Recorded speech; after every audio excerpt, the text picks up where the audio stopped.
देखिए, अगर आप पास्ट हिस्ट्री भी देखोगे तो उसमें से कुछ भी ऐसा निकल कर नहीं आएगा जिससे ये पता चले कि किस सेक्टर्स में निवेश किया जाए अगले 8-9 महीने में। हर बार इलेक्शन के पहले आप दूसरे सेक्टर्स जो होंगे वो परफॉर्म करेंगे या नहीं परफॉर्म करेंगे,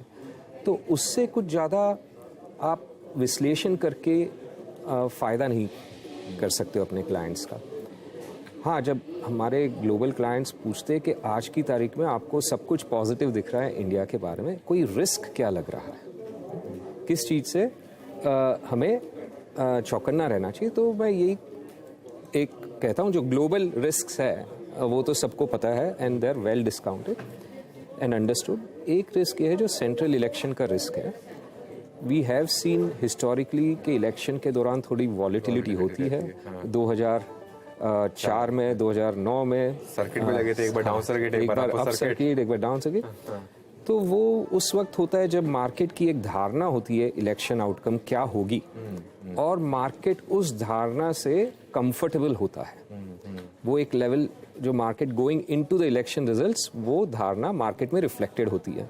उस धारणा से एकदम विपरीत आ गया रिजल्ट, जैसे 2004 में आया,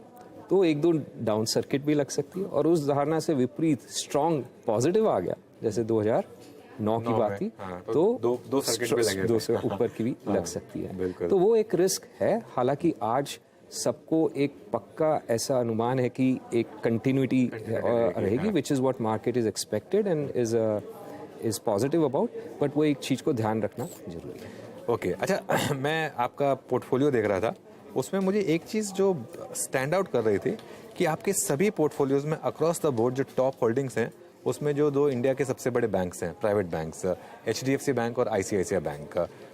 ऑब्वियसली बैंकों ने बहुत पैसा बना के दिया है, प्राइवेट बैंकों ने, और पिछले 2 डेकेड्स में HDFC बैंक से बड़ा वेल्थ क्रिएटर कोई रहा नहीं है। लेकिन क्या इस बेस पर, इस साइज पर ये स्टॉक्स आगे भी उसी तरीके से कंपाउंडिंग कर सकते हैं? बिल्कुल, आपने बहुत मज़ेदार बात है कि आपने अभी अपने इलेक्शन की अपर सर्किट लोअर सर्किट की बात की और आपने 2 बैंकों का बात किया। मुझे याद आ गई 2004 में जब लोअर सर्किट लगी थी तो ADRs भी 10, 15, 20% डाउन थे, और ये 2 HDFC बैंक और ICICI बैंक के जो ADRs है वहाँ पे जो भी बचा कुचा पैसा ऑलरेडी इंडियन मार्केट में नहीं लगा था, वो मैंने इन दोनों ADRs में तब भी लगाया था। तो इसका अगर मैं आगे इसको लूँ तो ये कहना चाहूँगा कि हमें, हमारी टीम को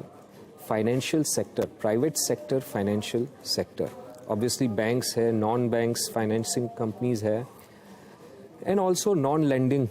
कंपनीज है, market intermediaries, in segments of the market में हमेशा काफ़ी अच्छी निवेश की अपॉर्चुनिटीज़ मिली है। हाँ, और आज भी वो उसमें कोई चेंज नहीं आया है। तो मैं इंडिविजुअल नामों पे बात नहीं कर सकता, बट हाँ, कई कंपनीज है, कई बैंक्स है प्राइवेट सेक्टर एंड कई नॉन बैंकिंग फाइनेंशियल कंपनीज है जो आज भी टीम अच्छी मात्रा में ओन करती है, और धारणा यही है कि over time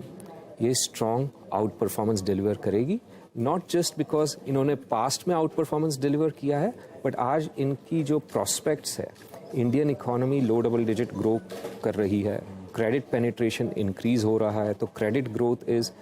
low to mid teens, और जो प्राइवेट सेक्टर बैंक्स है वो निरंतर मार्केट शेयर गेन कर रही है। तो high teens to 20+% growth for some of these private sector financials is reasonable to expect, and because जो market structure कुछ ऐसा है कि unlike US या Western Europe जहाँ पे cut throat competition है, इसलिए वहाँ पे lending institutions को excessive risk लेना पड़ता है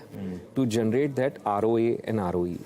ROA के लिए operating risk लेते हैं excessive, और ROE के लिए leverage ज़्यादा रहते हैं। इंडिया में चाहे कितना भी कोई कह ले कि कंपेटिटिव है बैंकिंग सेक्टर, वेस्टर्न यूरोप और यूएस के मुकाबले still it is a very profitable